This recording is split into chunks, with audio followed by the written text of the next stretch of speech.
that a doctoral student studying the minds of offenders became the very thing he studied. That while he researched how those who commit violent acts think and feel, he was planning something unspeakable.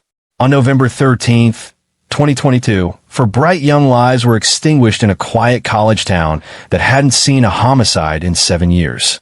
But the most chilling part isn't just what happened that night. It's who did it, and how he moved through the world afterward, as if nothing had changed at all.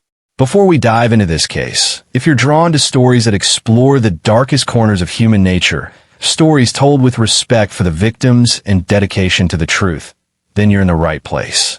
Dark Trail Files brings you in-depth investigations into cases that demand answers. Hit that subscribe button and turn on notifications, because we're uncovering details in this case that will make you question everything you thought you knew about the person sitting next to you in class, at work, or even in a grocery store. Now let's begin. November 13th, 2022, started as an ordinary Sunday morning in Moscow, Idaho, a town of 25,000 people. Nestled in the northern panhandle, Moscow was the kind of place where everyone knew everyone. The University of Idaho campus brought energy and youth to the quiet farming community. Students felt safe here. Parents sent their children to school here without worry. At 1122 King Road, just off campus, 6 students shared a 3-story rental house. It was the kind of place where laughter echoed through the hallways, where friendships deepened over late-night conversations, where futures were imagined and planned. Madison Mogen, 21 years old, was studying marketing. Her friends called her Maddie. She had a smile that could light up a room and a heart full of kindness. Her father would later say she was the only great thing he ever really did, the only thing he was ever really proud of. Kaylee Goncalves, also 21, was Maddie's best friend. The two were inseparable, planning to move to Austin, Texas together after graduation. Kaylee was adventurous, full of life, with plans and dreams that stretched far beyond the Idaho hills. Xana Kernodle, 20 years old, was a junior studying marketing and information technology. Those who knew her described her as genuine, compassionate, always ready to help others. She had found love with her boyfriend, and they were building something beautiful together. Ethan Chapin, 20 years old, was that boyfriend. A freshman from Conway, Washington, majoring in recreation, sport, and tourism management. He was a triplet, deeply loved by his family, known for his kind spirit and gentle nature. That night, he was simply spending time with the person he cared about most. 2 other roommates, Bethany Funk and Dylan Mortensen, also lived in the house. They were 19 and 20 years old, navigating college life like millions of other students across America. None of them could have imagined what was about to unfold. The night of November 12th rolled into the early morning hours of November 13th, like any other weekend. Maddie and Kaylee had been out at a local bar, then stopped at a food truck. Surveillance footage shows them laughing, ordering pasta completely carefree. They arrive home around 1:45 in the morning. Xana and Ethan had been at a fraternity party and returned home around the same time. Bethany and Dylan were already home, in their rooms on the 1st and 2nd floors. The house settled into sleep. The neighborhood was quiet, and somewhere in that darkness, someone was watching. What happened in the early morning hours of November 13th is almost too horrifying to comprehend. At approximately 4 in the morning, an intruder entered the house through a sliding glass door at the back, near the kitchen. He moved with purpose, climbing to the 3rd floor where Maddie and Kaylee slept in their rooms. The attack was savage and swift. Both young women were taken from this world in their sleep, unaware of the danger until it was too late. The intruder left behind a knife sheath next to Maddie's body. On that sheath was DNA, a single source, male. It would become the key that unlocked everything. But the horror didn't end on the 3rd floor. As the intruder made his way back down, he encountered Xana in the hallway of the 2nd floor. Prosecutors would later say he ended up taking her life there, perhaps not originally intending to, but unable to leave a witness. Xana suffered defensive wounds, more than 50 stab wounds in total. She fought. She fought hard. Inside her room, Ethan, who had been sleeping, was also attacked and lost his life. For young people, for futures erased, In a matter of minutes, a house full of dreams became a house of nightmares. Dylan Mortensen, one of the surviving roommates, heard something that night. She heard sounds, crying, and then she saw something that would haunt her forever. Opening her bedroom door to investigate the noise, she saw a figure in black clothing and a mask walking toward her. She described him as having bushy eyebrows.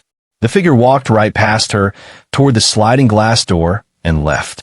Frozen in fear, Dylan locked herself in her room. At 4:20 in the morning, surveillance cameras from nearby homes captured a white sedan leaving the area at a high rate of speed, nearly losing control around a corner. Hours passed. The sun rose over Moscow. Inside 1122 King Road, two young women remained unaware of the carnage on the floors above them. At 11:58 in the morning, a 911 call was finally made. The caller reported that one of the roommates was unconscious. The call that came in that Sunday morning would shatter the peace of an entire community. Listen carefully to the confusion, the fear, the moment when everything changed for Moscow, Idaho. Number 13, 2022. 911 location of your emergency. Something is happening. Something happened in our house. We don't know what. What is the address of the emergency?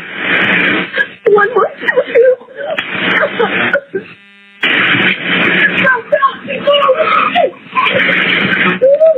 What is the rest of the address? Oh, Kings Road. Okay. And is that a house or an apartment? It's a house. Can you repeat the address to make sure that I have it right? I'll talk to you guys. We live at the light, so we're next to them. I need someone to repeat the address for verification. The address, 1122 King Road. And what's the phone number that you're calling from? What's your phone number?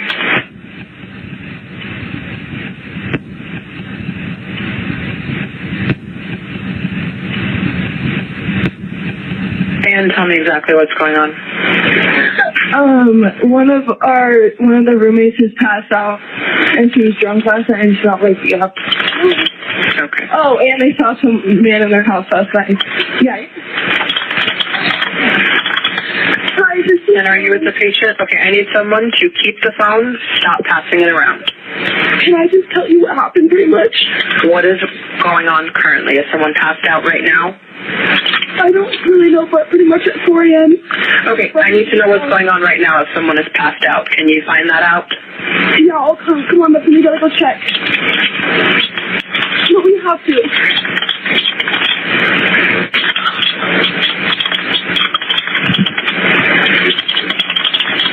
What's wrong?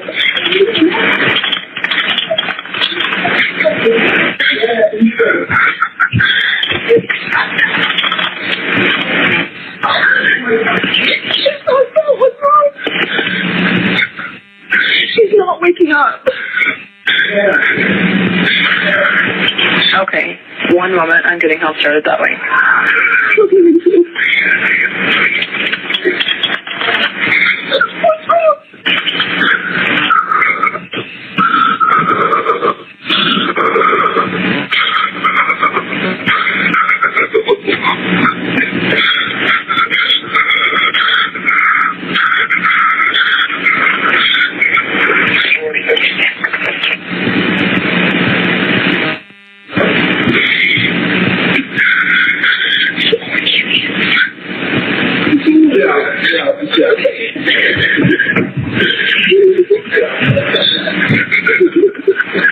Okay, and how old is she? She's 20. 20, you said? Yes, 20 years old. Okay. Hello? Hello? Okay, I need someone to stop passing the phone around because I've talked to 4 different people. Hey, sorry, they just gave me the phone. Is she breathing? Hello? Is she breathing? No. Okay.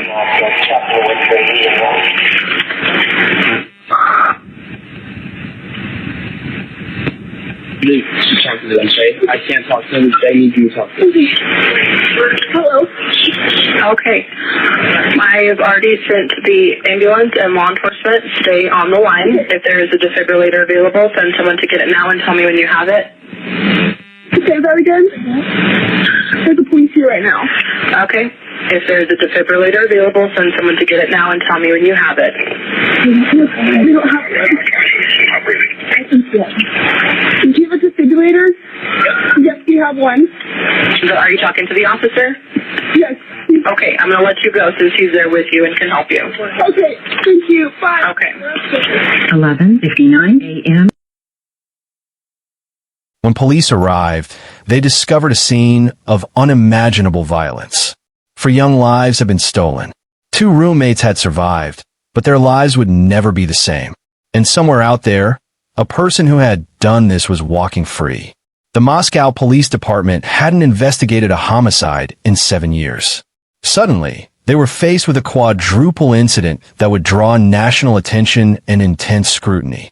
The pressure was immense. Tips flooded in, thousands of them. The FBI joined the investigation. But for weeks, there were no arrests, no clear suspects, and a community living in fear. Investigators worked around the clock, piecing together surveillance footage, interviewing hundreds of people, following every lead. They focused on a white Hyundai Elantra that had been seen in the area multiple times that night. The car appeared on camera driving through the neighborhood, near the dead end where the house was located, between 3:45 and 4 in the morning. But it was the knife sheath that would prove most valuable. The DNA on that sheath didn't match anyone in the criminal database. So investigators had to think creatively. They began building a family tree using genetic genealogy, the same technique that had caught the Golden State Killer years before. While the public waited anxiously for answers, investigators were also looking at something else: cell phone data. They obtained records from cell towers in the area and started tracking phones that had been near King Road during the critical time period. One phone number stood out, a number ending in 8458. The phone had been near the house multiple times in the months leading up to the incidents, almost always late at night or in the early morning hours. On August 21st, 2022, nearly 3 months before the attacks, Moscow police had conducted a routine traffic stop. The driver was a man in a white Hyundai Elantra. He identified his phone number during that stop. The number ended in 8458. His name was Bryan Kohberger. Bryan Kohberger was 28 years old. He had moved to the area just months earlier to begin a doctoral program in criminal justice at Washington State University in Pullman, Washington. Pullman is only 10 miles from Moscow, Idaho, a 15-minute drive. Kohberger lived in an apartment complex in Pullman, and he was studying the very thing he would soon be accused of: violent offending. On the surface, Kohberger appeared to be a dedicated student. He was pursuing his PhD, conducting research, attending classes. But those who interacted with him noticed something off. Classmates would later tell investigators about strange behavior, about an intensity that made them uncomfortable. One of the most chilling details came from Kohberger's own research. During his studies, he created a survey asking people who had committed violent acts about their experiences. The survey asked questions like, how did you feel before committing the act? Did you prepare beforehand? How did you feel afterward? It was academic research, the kind graduate students conduct all the time. But knowing what we know now, those questions take on a sinister quality. Was he researching, or was he preparing? Cell phone records revealed something deeply disturbing. Starting in July of 2022, for months before the incidents, Kohberger's phone began pinging off a cell tower near 1122 King Road. Between July 9th and November 13th, his phone connected to that area approximately 23 times. Almost all of these visits occurred between 10 at night and 4 in the morning. Prosecutors found no evidence that Kohberger had any direct contact with the house or its occupants during this time. So what was he doing there? Was he watching? Was he planning? Was he, as some would later suggest, studying his future crime, seeing the way a criminology student might study a textbook?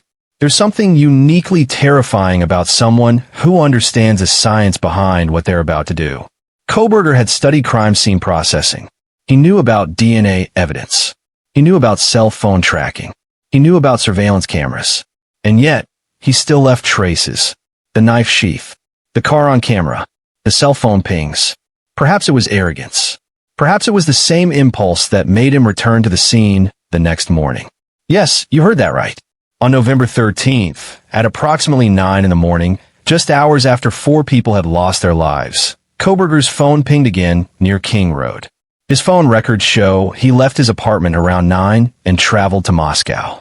The phone connected to the cell tower covering the King Road residence between 9:12 and 9:21 in the morning. Why?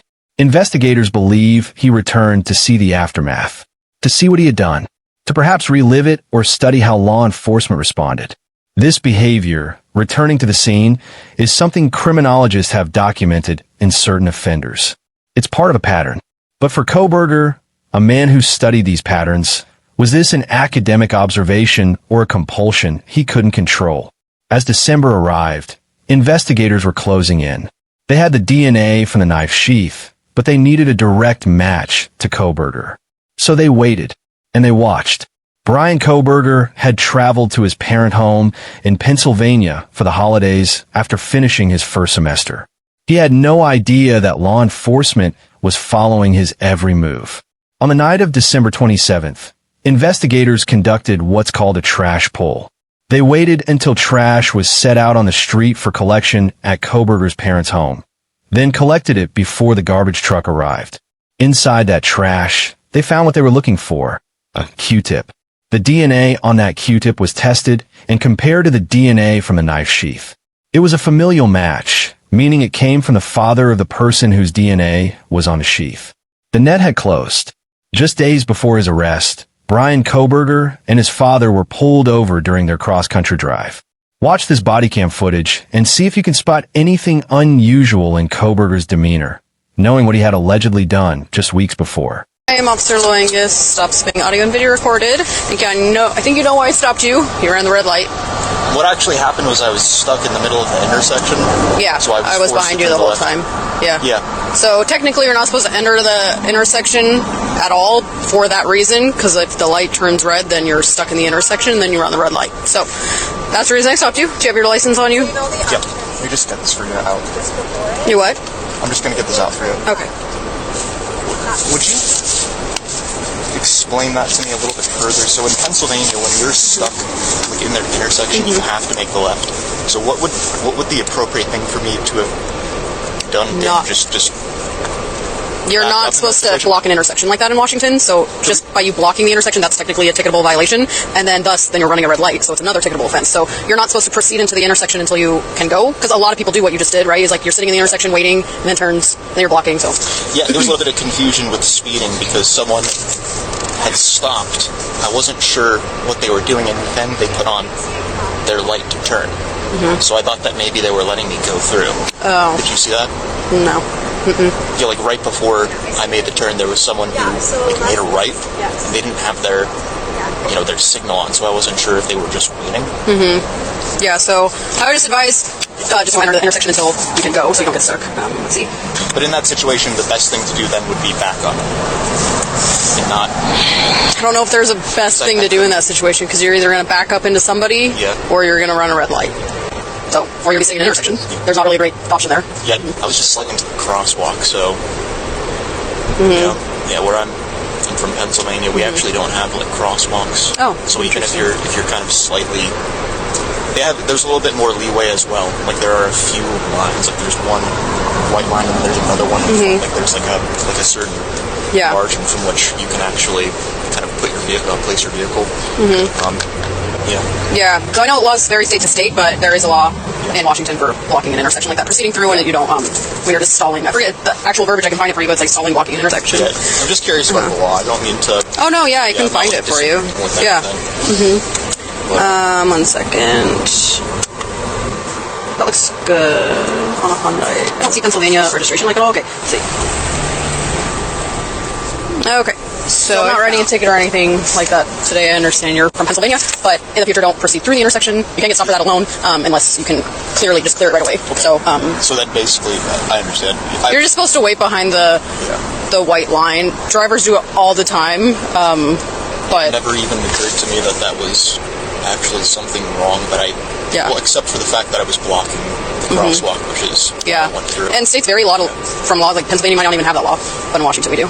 I'm actually just from a very rural area, so we just don't have crosswalks. Oh. Unless I visit an area where there are crosswalks, Gotcha. and then it's not very frequent. Yeah. I do apologize if I was asking you too many questions about the law. I wasn't trying to No, not at all. Like, I understand you're not from here, so if you don't, a lot of people don't know a bunch of laws. Like, I only know it because this is what I do. But yeah, if you're ever curious on any more laws, just RCW, and they can be hard to read because it's in like legal language. But hope that helps. Definitely. Yeah. Hello. How y'all doing? Good. Take your driver's license real quick if I could. See, he's right up on the van, man. He's right up on the back of that van. You're over for tailgating. Is this your car? Okay. Cool. Where you headed? Well, we're coming from WSU. And we're standing. What's WSU? University, basically. That is SWAT team area. So I'm having a hard time reading because of the traffic. So you're coming from Washington State University, and you're going there? Oh. We're going to be going today. Oh, okay. Yeah. We're planning to let you drive hours. Hours, days. Right. Yeah. Okay. On December 30th, 2022, 47 days after the incidents, law enforcement descended on the Kohberger family home in Pennsylvania. Bryan Kohberger was arrested and charged with 4 counts of first-degree homicide and 1 count of felony burglary. The news sent shockwaves across the nation. A PhD student in criminology, arrested for the very crimes he studied. When Bryan Kohberger first appeared before a judge, the world got its first real look at the man accused of these horrific acts. Watch his demeanor, his reactions, as the charges against him are read. Oh, we got it. We took care of it. You guys.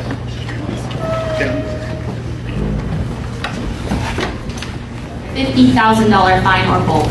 Do you understand? Yes. Count 2 alleges that you committed the felony offense of murder in the first degree.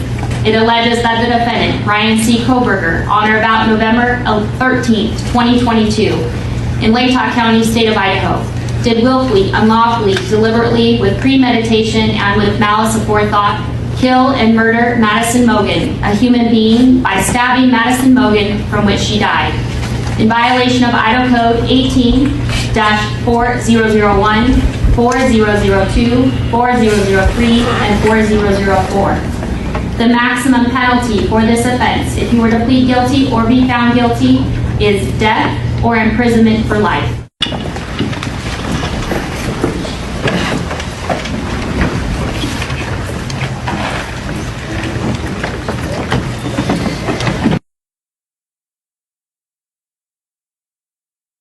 After Kohberger's arrest, prosecutors began building their case.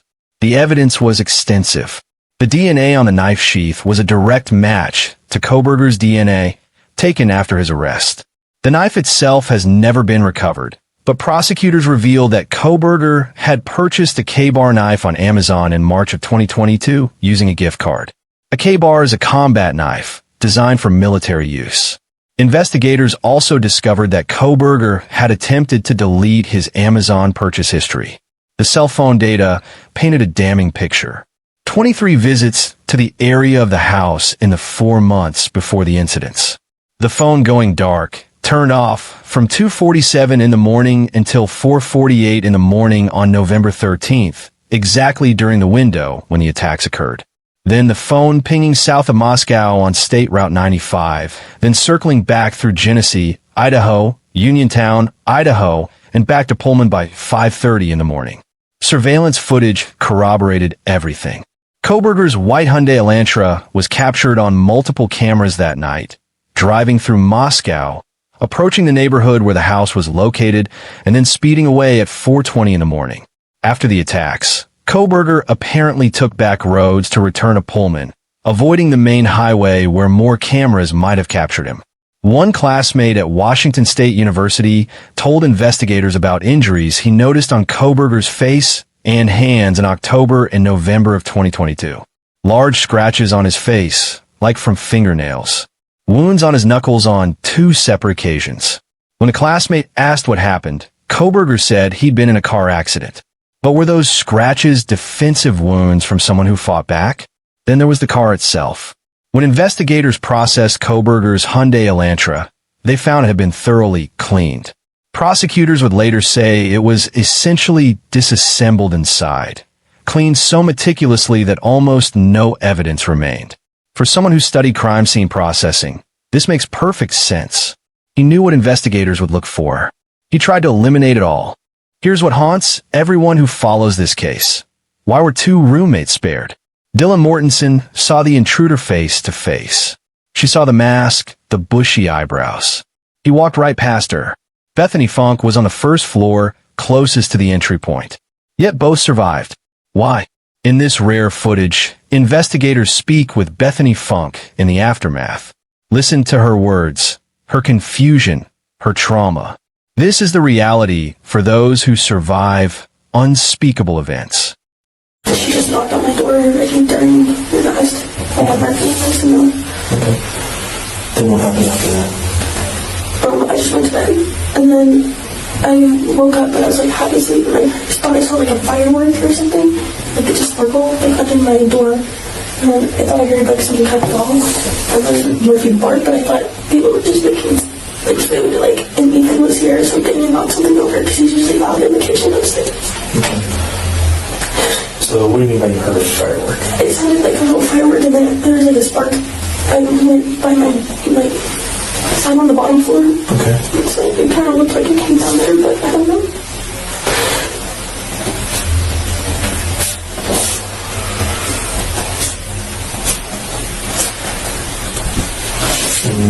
So is Murphy your dog? Kaylee's dog. Kaylee's dog. Kaylee and her ex-boyfriend's dog. Okay. So you heard Murphy bark right after you heard what you thought was a firecracker? Yeah, something like that. Like, I don't know, dogs bark at random things. And sometimes when he's happy, he'll bark. Okay. It didn't sound like an angry growl or anything like that, just a bark?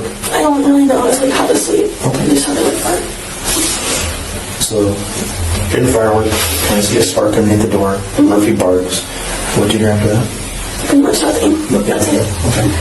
And you thought maybe someone was just in the kitchen at that point? Yeah, just like someone accidentally fell into the table or something. Okay. And she was like, this would be... Do you know about what time that might have been? Do you have any idea? 4 or something. I tried to call all of them at like 4:20ish. Around that time, and no one was answering. I thought they just went to bed or something. Okay. What happened after that? Called me, and she said she thinks she saw someone.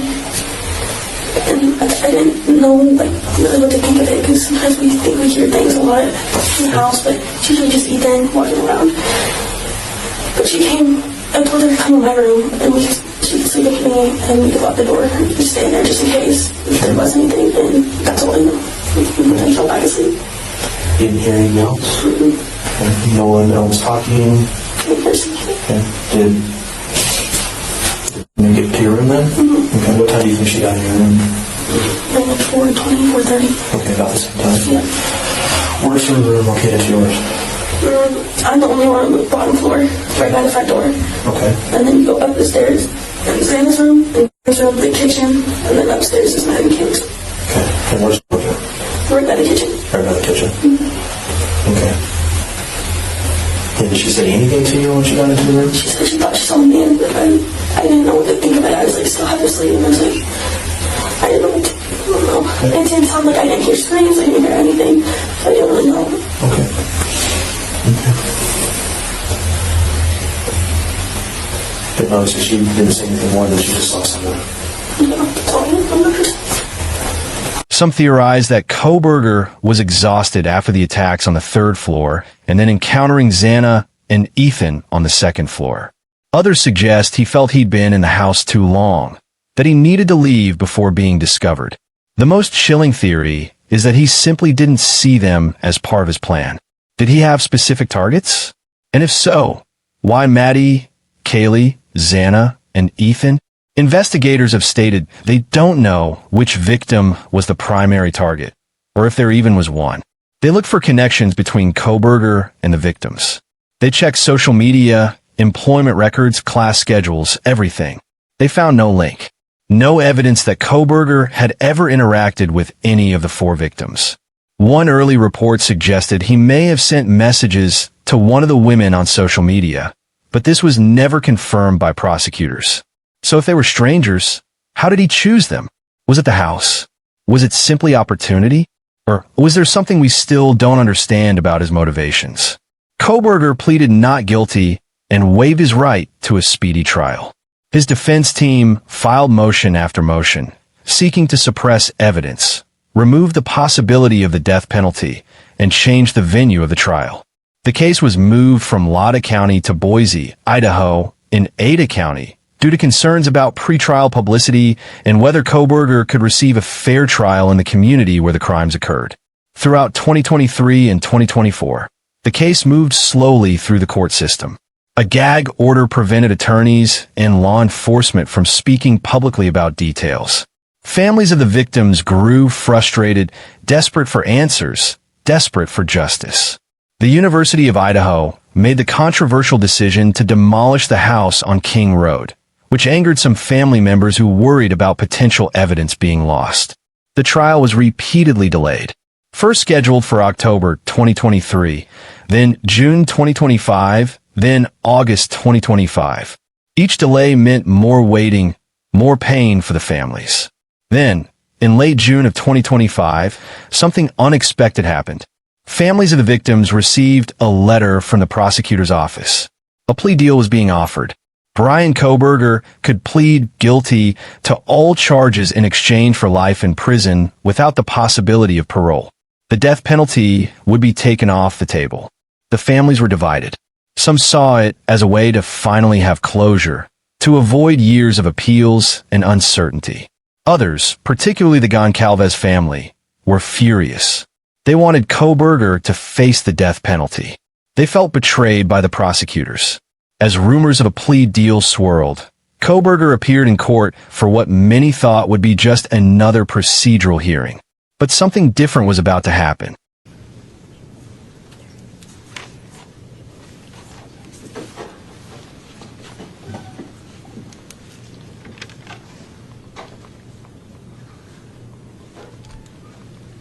All right.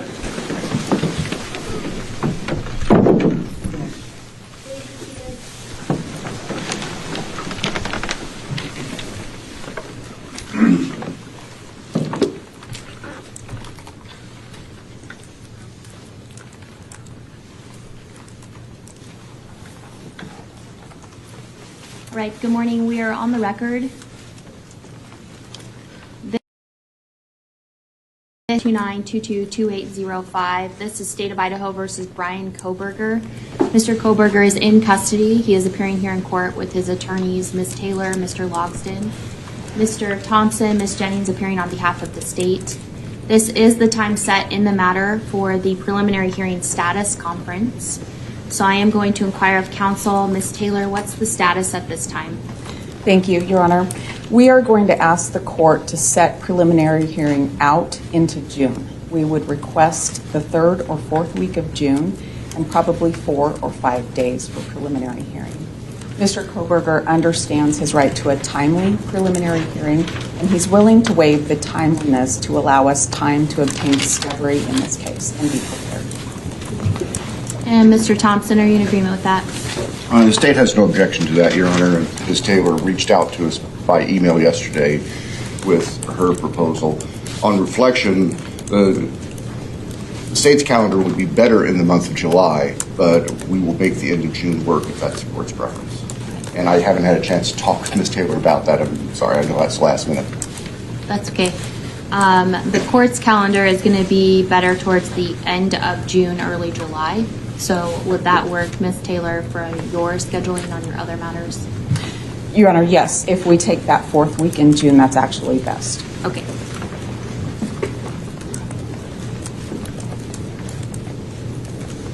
So, Mr. Kohberger, I need to speak to you for a moment then.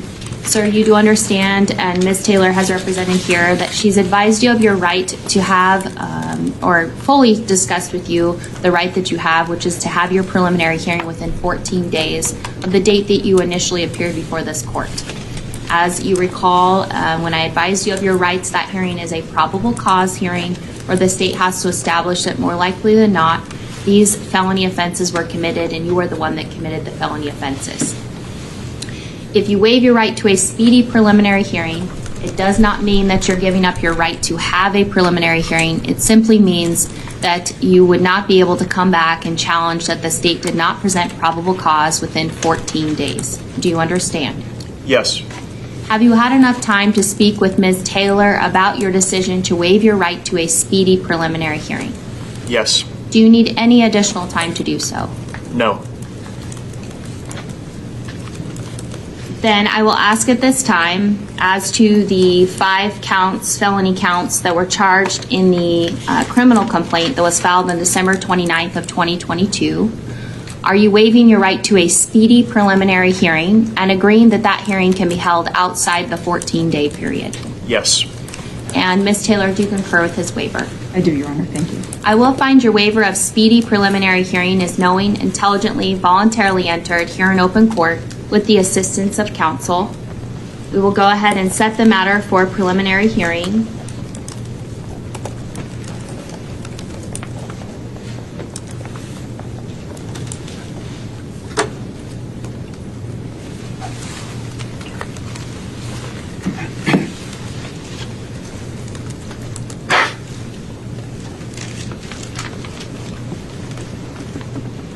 Beginning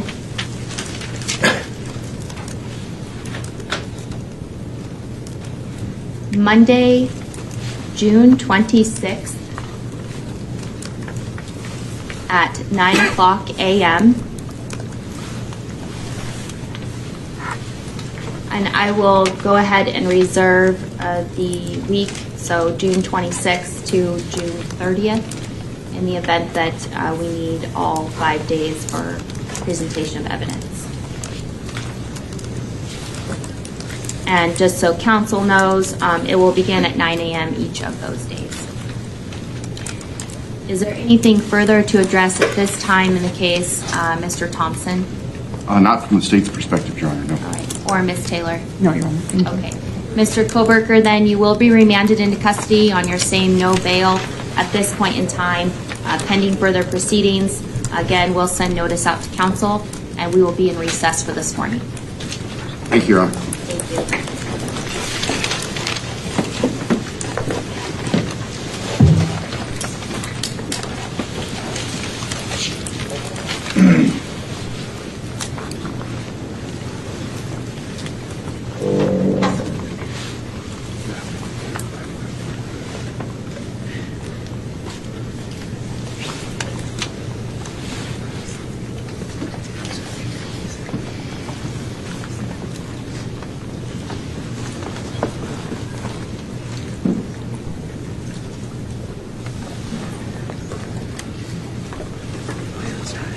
On July 2nd, 2025, Bryan Kohberger stood in an Ada County courtroom, wearing an off-white button-up shirt and patterned tie.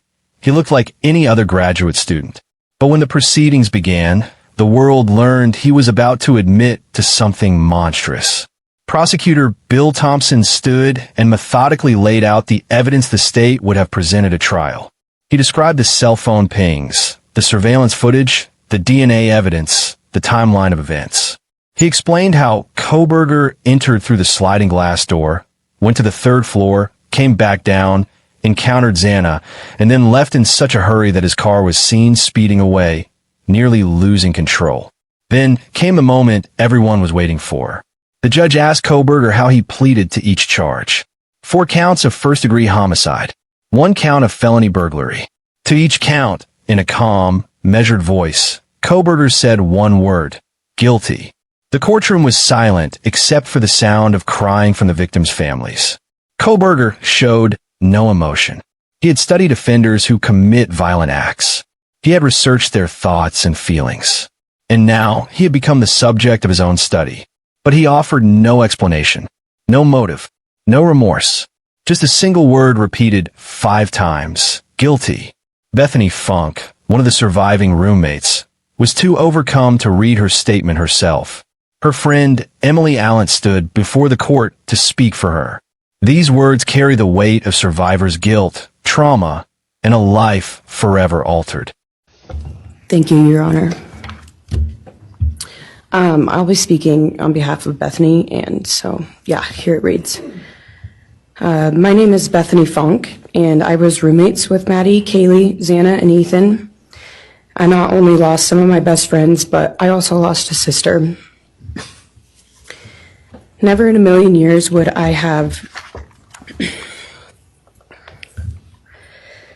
thought that something like this would have happened to my closest friends. I thought that we were going to wake up and go upstairs, see them and tell them how they had scared us and that they were going to tease us about how we were constantly scaredy cats. And make jokes about it as we would go to Taco Bell like always. But sadly, that is not what happened and what turned out to be my worst nightmare. When I first woke up that morning, I had no idea what happened. I woke up around 7 with a terrible toothache.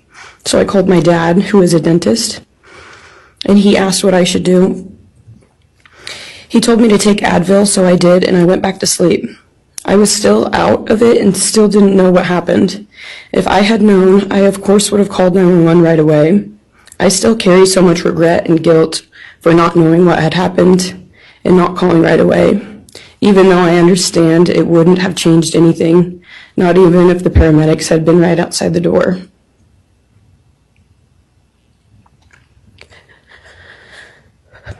I was so frantic that morning and scared to death, not knowing what had happened. And when I made the 911 call, I couldn't even get out the words. And from then on, I don't remember a thing. It was like my brain wiped that whole memory. That was the worst day of my life. And I know it always will be.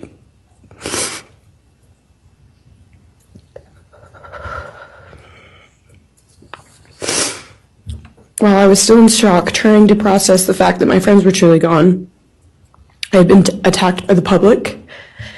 I was grieving, numb, and unsure of what had happened was even real. And at the same time, I was getting flooded with death threats and hateful messages from people who did not know me at all or know the dynamic of our friendship. Social media made it so much worse, and strangers made up stories to entertain themselves. The media harassed not just me, but also my family. People showed up at our house. They called my phone, my parents' phones, other family members' phones, and we were chased while I was still trying to survive emotionally and grieve the loss of my friends.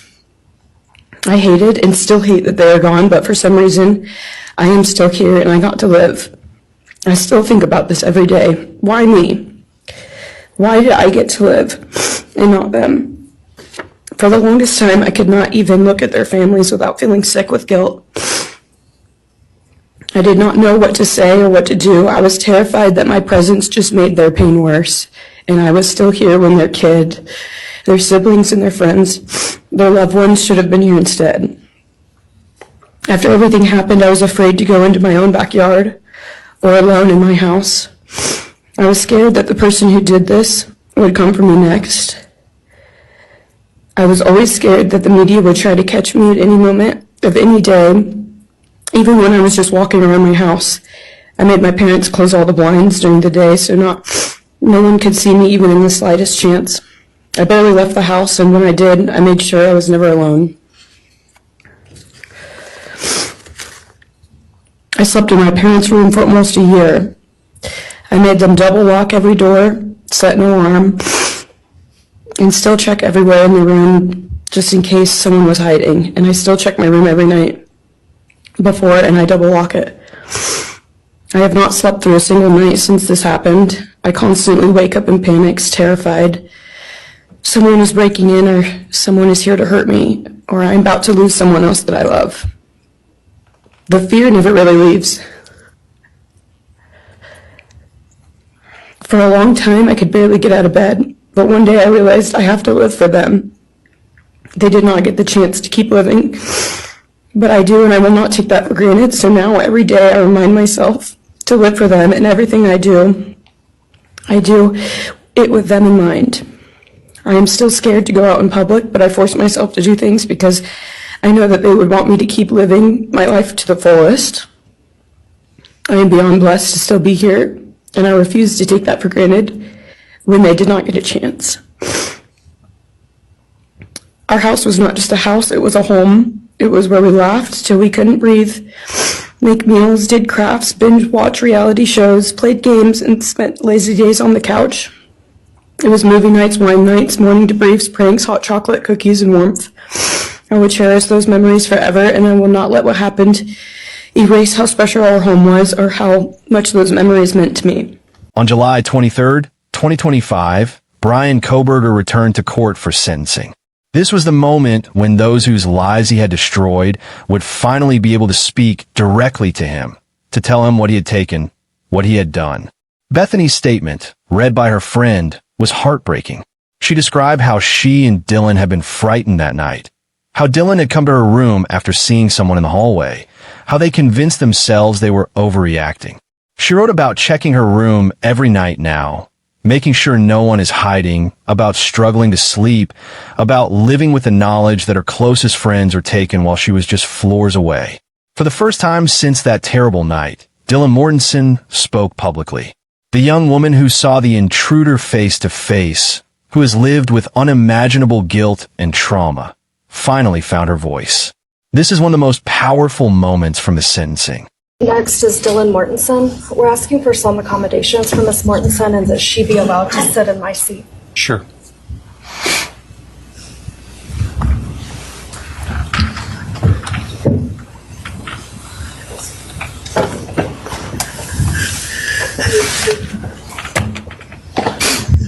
Dylan, just take your time, all right?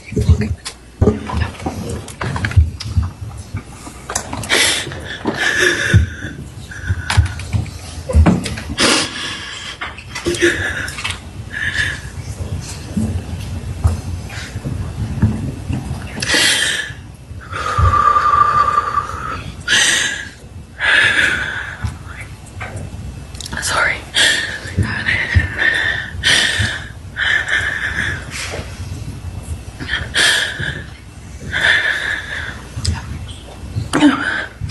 Thank you, Your Honor. What happened that night changed everything. Because of him, four beautiful, genuine, compassionate people were taken from this world for no reason.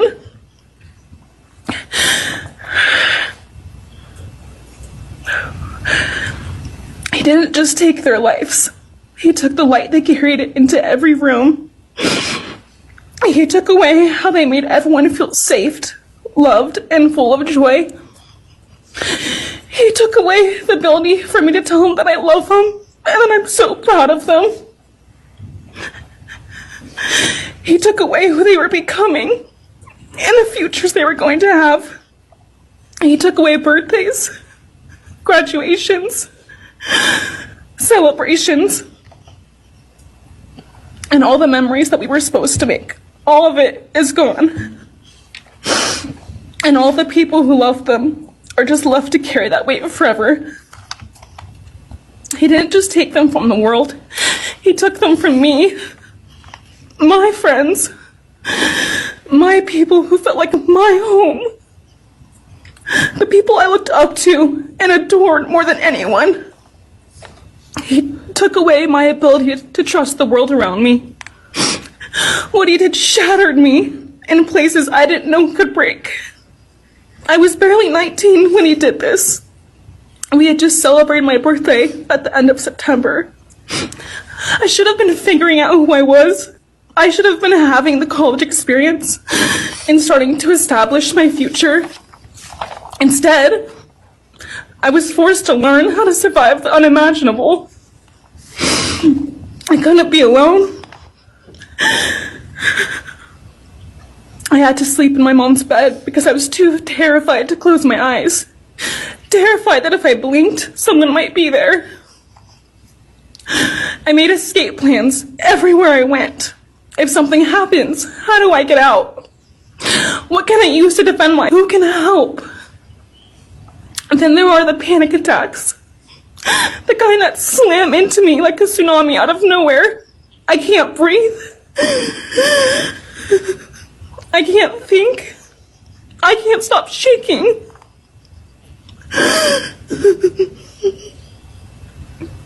All I can do is scream because the emotional pain and the grief is too much to handle. My chest feels like it's caving in. Sometimes I drop to the floor with my heart racing, convinced something is very wrong. It's far beyond anxiety. It's my body reliving everything over and over again. My nervous system never got the message that it is over, and it won't let me forget what he did to them. People call me strong. They say I'm a survivor, but they don't see what my new reality looks like. They don't see the panic attacks, the hypervigilance, the exhaustion, the way I scan every room I enter, the way I flinch at sudden sounds. They don't know how heavy it is to carry so much pain and still be expected to keep going, and that's because of him. He stole parts of me I may never get back. He took the version of me who didn't constantly ask, what if it happens again? What if next time I don't survive?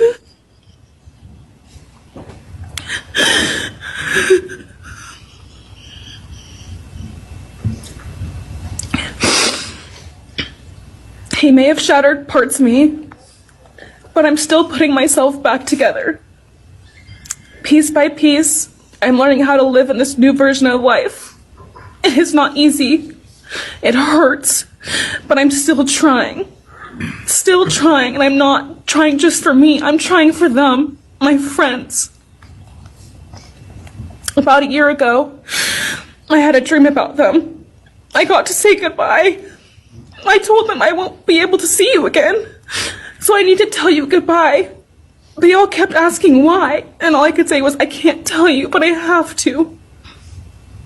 When I woke up, I felt shattered and heartbroken, but also strangely grateful. Like maybe in some way that dream gave us the goodbye we never got. Still, no dream can replace them, and no goodbye will ever feel finished. He is a hollow vessel, something less than human. A body without empathy, without remorse. He chose destruction. He chose evil. He feels nothing. He tried to take everything from me. My friends, my safety, my identity, my future. He took their lives, but I will continue trying to be like them, to make them proud. Living is how I honor them. Speaking today is to help me find some sort of justice for them. And I will never let him take that from me. He may have taken so much from me, but he will never get to take my voice. He will never take the memories I had with them. He will never erase the love we shared, the laughs we had, or the way they made me feel seen and whole. Those things are mine. They are sacred, and he will never touch them. I get to feel sadness. I get to feel rage. I get to feel joy even when it's hard. I get to feel love even when it hurts. I get to live. And while I will still live with this pain, at least I get to live my life. He will stay here, empty, forgotten, and powerless. Dylan, thank you so much for your courage. Dylan Mortensen was visibly distraught, taking several moments to collect herself before speaking. She said she was barely 19 when this happened, that she should have been figuring out who she was, having the college experience, establishing her future. Instead, she was forced to learn how to survive the unimaginable. Her ability to trust has been permanently damaged. She lives in fear, haunted by what happened to her friends while she was in the same house, wondering why she was spared. The public had been harsh to both Bethany and Dylan in the aftermath, questioning why they didn't call police sooner, speculating about what they knew or should have done differently. But hearing their words, understanding their trauma, makes one thing clear. There are victims too, forever scarred by what Bryan Kohberger did. Kaylee Goncalves' older sister, Olivia, delivered one of the most powerful victim impact statements ever recorded. She held nothing back, addressing Kohberger directly with raw emotion and unflinching honesty. Hello, I'd like to start by thanking the court for allowing me the time and opportunity to speak today. My name is Olivia, and I'm the big sister of Kaylee Goncalves, and I was blessed to love Madison Mogen as a sister too. I'm not here today to speak in grief, I'm here to speak in truth. Because the truth is, my sister Kaylee and her best friend Maddie were not yours to take. They were not yours to study, to stalk, or to silence. They were two pieces of a whole, the perfect yin and yang. They are everything that you could never be. Loved, accepted, vibrant, accomplished, brave, and powerful. Because the truth about Kaylee and Maddie is they would have been kind to you. If you had approached them in their everyday lives, they would have given you directions, thanked you for the compliment, or awkwardly giggled to make your own words less uncomfortable for you. In a world that rejected you, they would have shown mercy.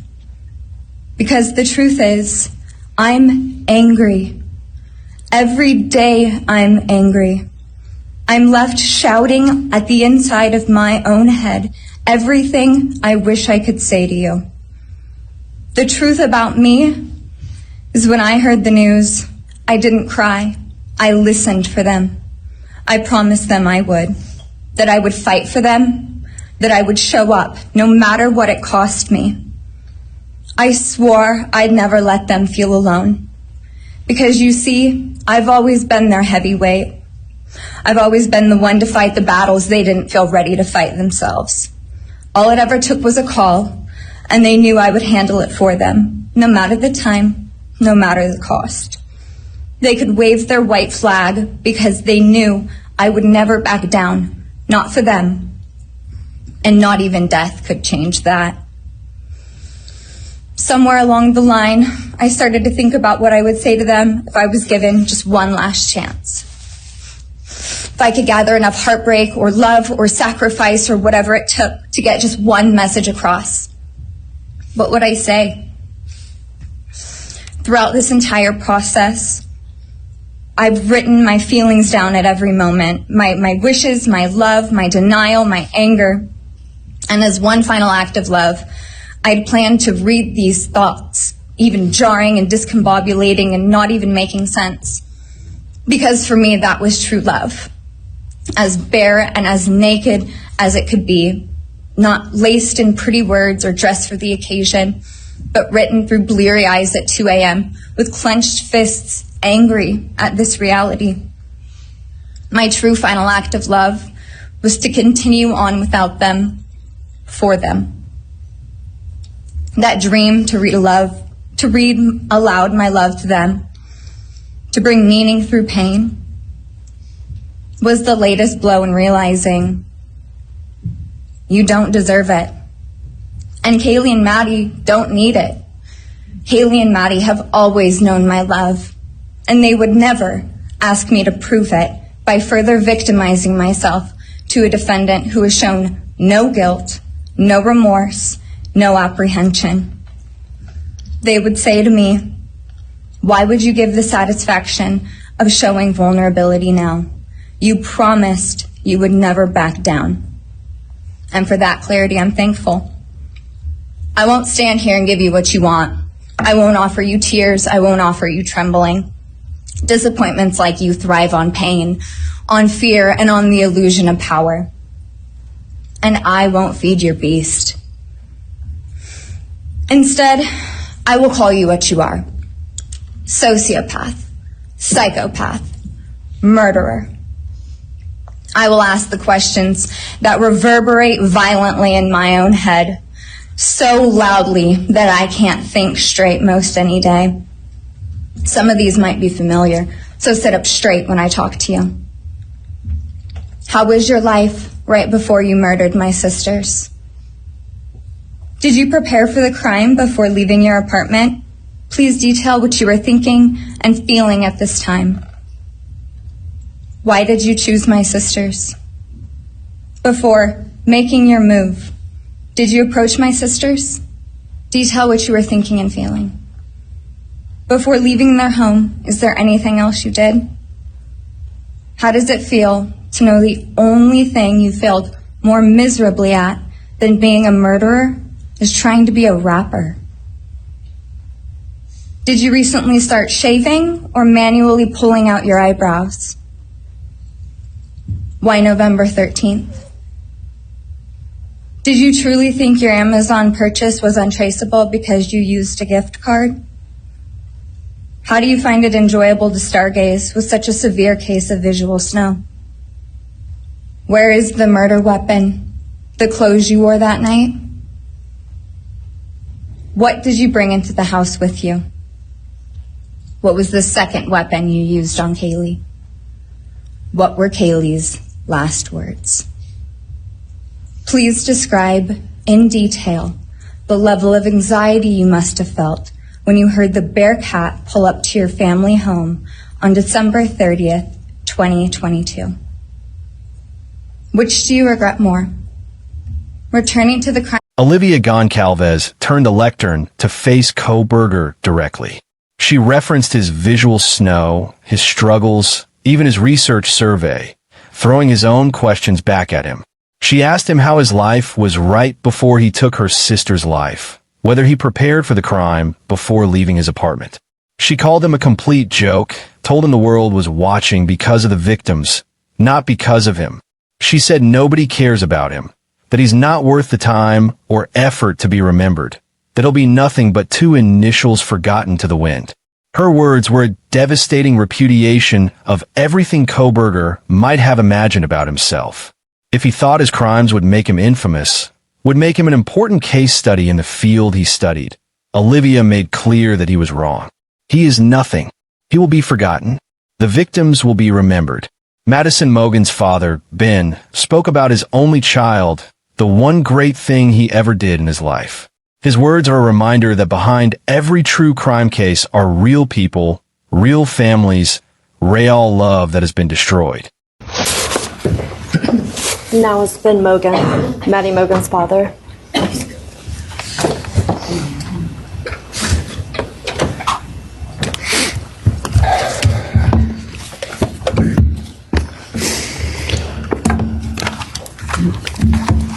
I'm Benjamin Mogen.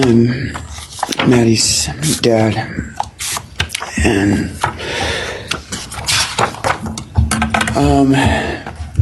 first I just want to say thanks to all the people that helped bring this all to a close. I know it's not the resolution that everyone wanted, but I think that that everyone worked so hard, and we really appreciate all their efforts. It was such a hard thing to go through for everybody.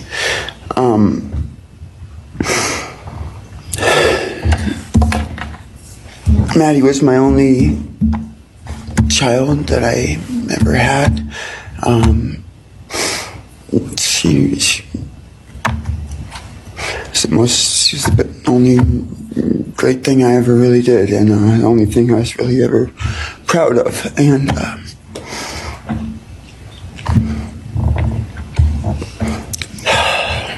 I thought we would have the rest of our lives together to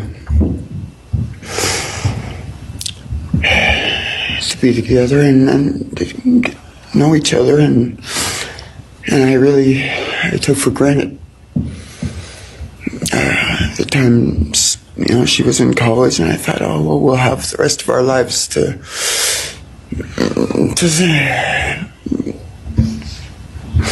do all the stuff that we're supposed to do, and she was just about done. She actually earned all of her credits for her college degree, and Karen and Scotty and I got to go and get her diploma that she actually earned, and she deserved every bit of that. And but I thought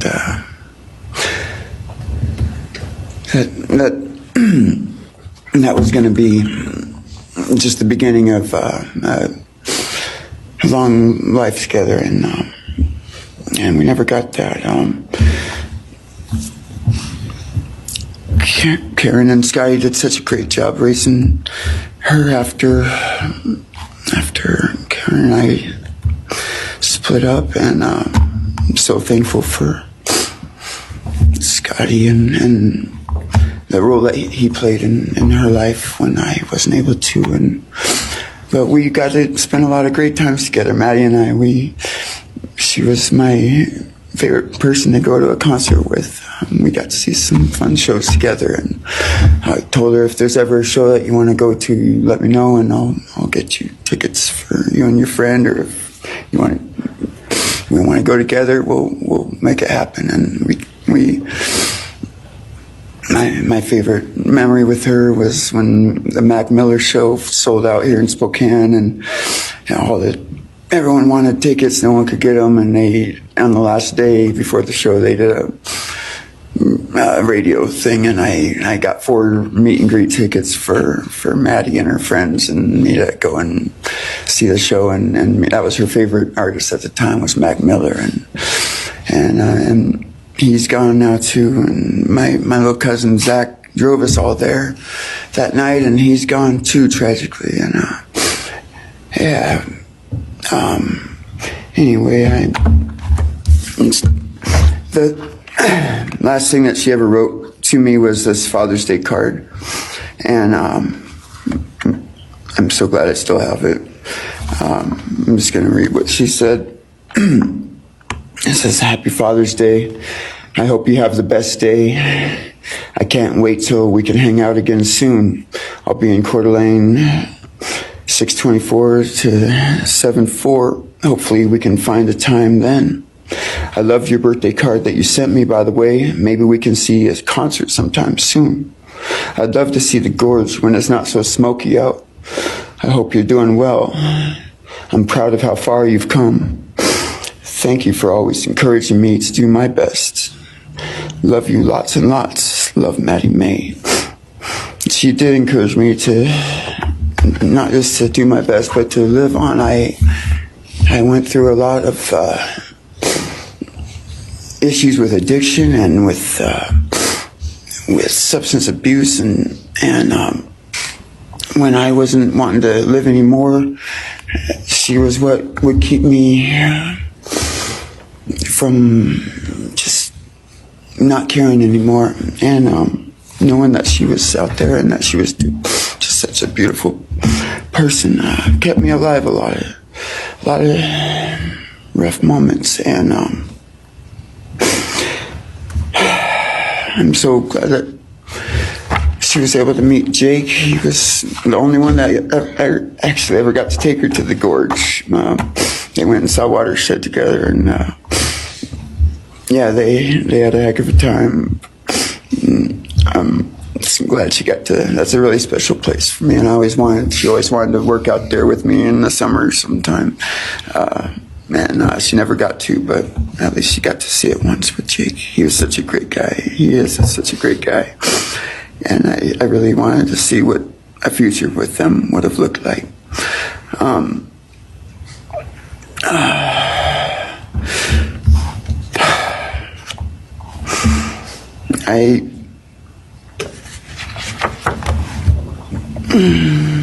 never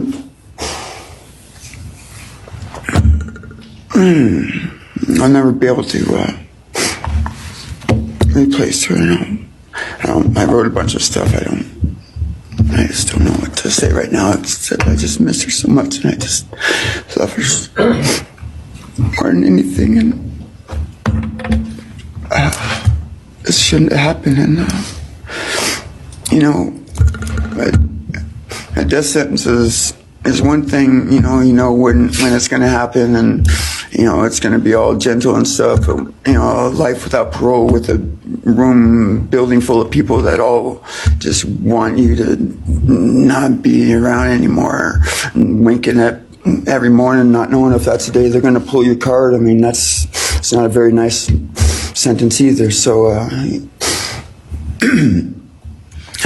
don't know. I just love you, Maddie, and I wish you were still here. Ben Mogen's statement was simple and heartbreaking. He spoke about Maddie being his only child, the only thing he was ever really proud of. He had thought they would have the rest of their lives together. He read a Father's Day card she had written for him. As he spoke, even Kohberger's mother began to cry. But Kohberger himself remained emotionless, staring ahead, giving nothing. More than a dozen family members and friends spoke. They talked about Kaylee's adventurous spirit, about Xana's compassion, about Ethan's kindness.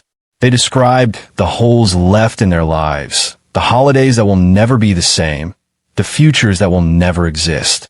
They spoke about grandchildren who will never be born, weddings that will never happen, phone calls they'll never receive.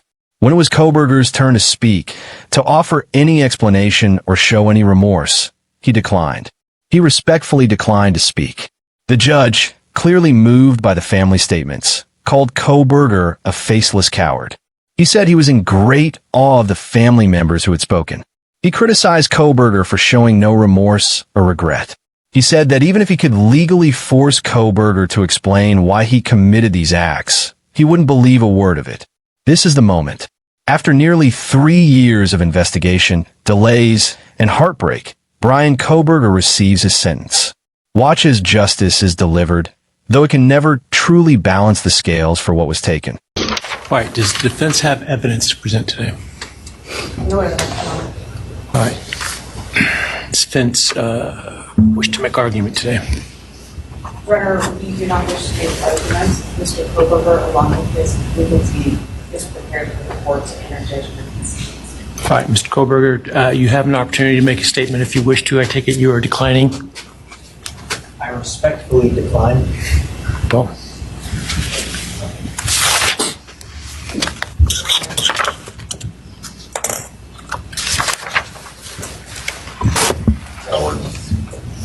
Please. All right, let me start this morning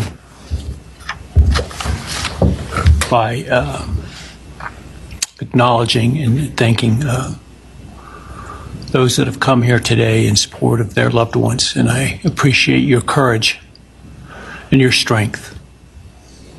And I hope that you are able to move on as best as possible.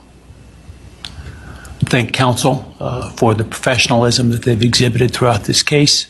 It has been my great honor to preside in this case and to help bring, to the extent possible, some resolution and hopefully justice to this case.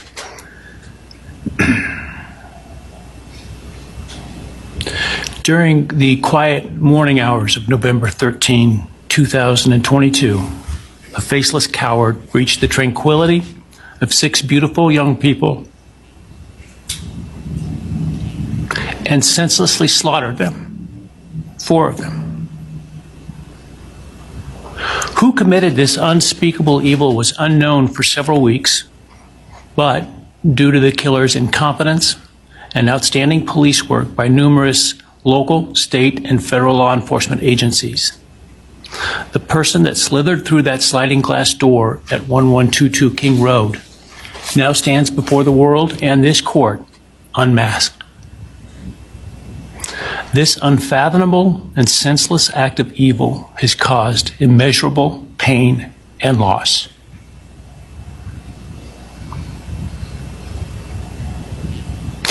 No parent should ever have to bury their child. This is the greatest tragedy that can be inflicted upon a person. Parents who took their children to college in a truck filled with moving boxes had to bring them home in hearses lined with coffins. The loss this killer inflicted was not just the death of these people's children, siblings, grandchildren, as we've heard today. It has ripped a hole in their soul, destroying a special part of their very essence. Any person who is a parent defines themselves foremost as such.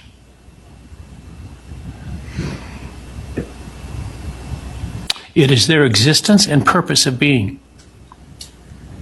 And it has been stolen from these parents.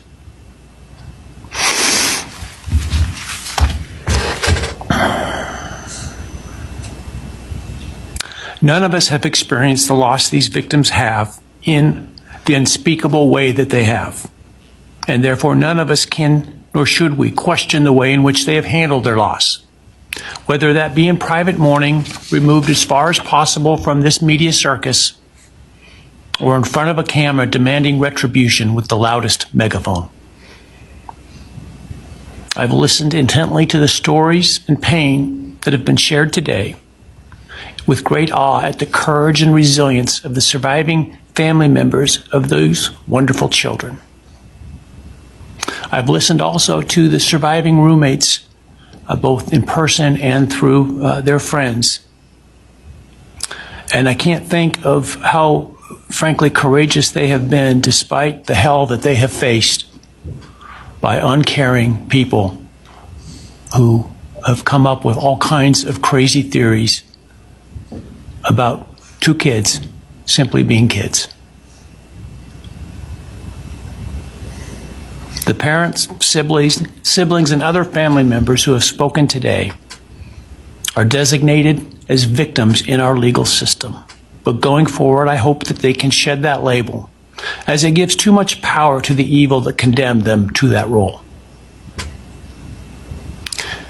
They are and should be known as survivors, fighters, and foremost as witnesses to the tremendous lives of value and unbounded promise of these four young people. But those speaking today and those who did not speak, but who carry this same burden, this same loss, now carry forward the memories of these now perpetually young people, these forever children. These survivors carry the responsibility of ensuring that the voices of these children, Maddie, Kaylee, Xana, and Ethan, are never forgotten, and the positive impacts that they have had on so many lives are never minimized, and that the love they shared, the light that they shined onto others, is forever celebrated. As we sit here today, this case is ending, and we are now certain who committed these unspeakable acts of evil, but we don't know, and what we may never know is why. I share the desire expressed by others to understand the why. But upon reflection, it seems to me, and this is just my own opinion, that by continuing to focus on why, we continue to give Mr. Kohberger relevance. We give him agency and we give him power. The need to know what is inherently not understandable makes us dependent upon the defendant to provide us with a reason, and that gives him the spotlight, the attention, and the power he appears to crave. Yet even if I could force him to speak, which legally I cannot, how could anyone ever be assured that what he speaks is the truth?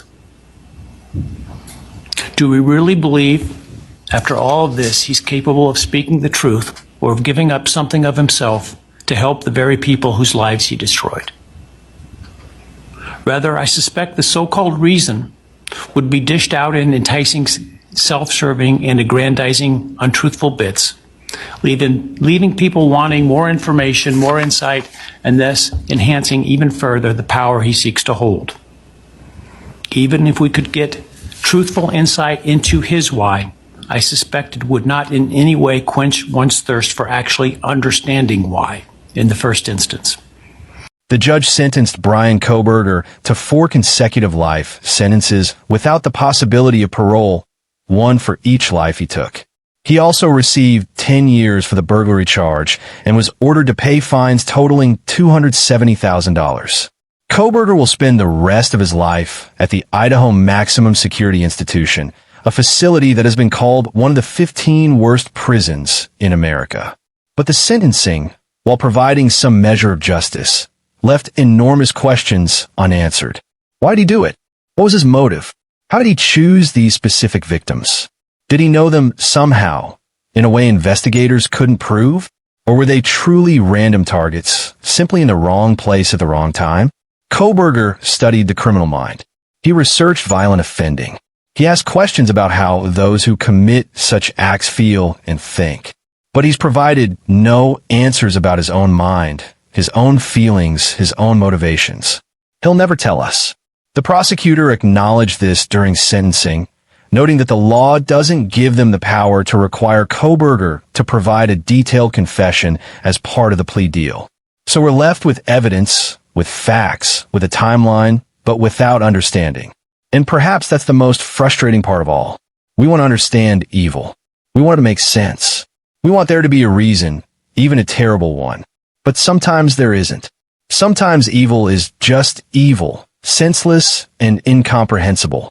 Moscow police released hundreds of pages of documents after the sentencing, including crime scene reports, autopsy results, and witness statements. The details are horrific. The crime scene was so gruesome that responding officers initially couldn't determine all the injuries because of the sheer amount of blood. Some victims' faces were so damaged they were unrecognizable. The weapon, the K-bar knife, was used with such force that it created wounds investigators described as catastrophic. These details are difficult to share, but they're important because they speak to the reality of what Bryan Kohberger did. This wasn't a crime of passion or an accident. This was planned, brutal, and executed by someone who then calmly went about his life, shopping at Costco, studying for his PhD, as if nothing had happened. Moscow, Idaho, will never be the same. The house on King Road is gone, demolished, but its memory remains. Students at the University of Idaho carry the knowledge that evil visited their campus, their community. Parents across the country looked at this case and realized that safety is an illusion, that danger can come from anywhere, even from someone who appears completely ordinary. The families of Maddie, Kaylee, Xana, and Ethan are learning to live with a loss that cannot be measured. They've created foundations in their children's names. They've advocated for victims' rights. They've tried to find meaning in the meaningless. But at the end of every day, their children are still gone, and nothing will bring them back. Bethany Funk and Dylan Mortensen are trying to rebuild their lives while carrying trauma that few people can imagine. They've been unfairly scrutinized, blamed, and questioned by strangers who have no understanding of what they experienced. They're survivors, but survival comes with its own unbearable weight. As for Bryan Kohberger, he's in a maximum security cell, where he'll remain for the rest of his life. No appeals, no parole, no second chances. He studied crime, and now he's become a case study himself. But he won't cooperate with researchers. He won't provide insights. He'll simply exist day after day, year after year, in a small cell with nothing but his own thoughts. The Idaho student case forces us to confront uncomfortable truths.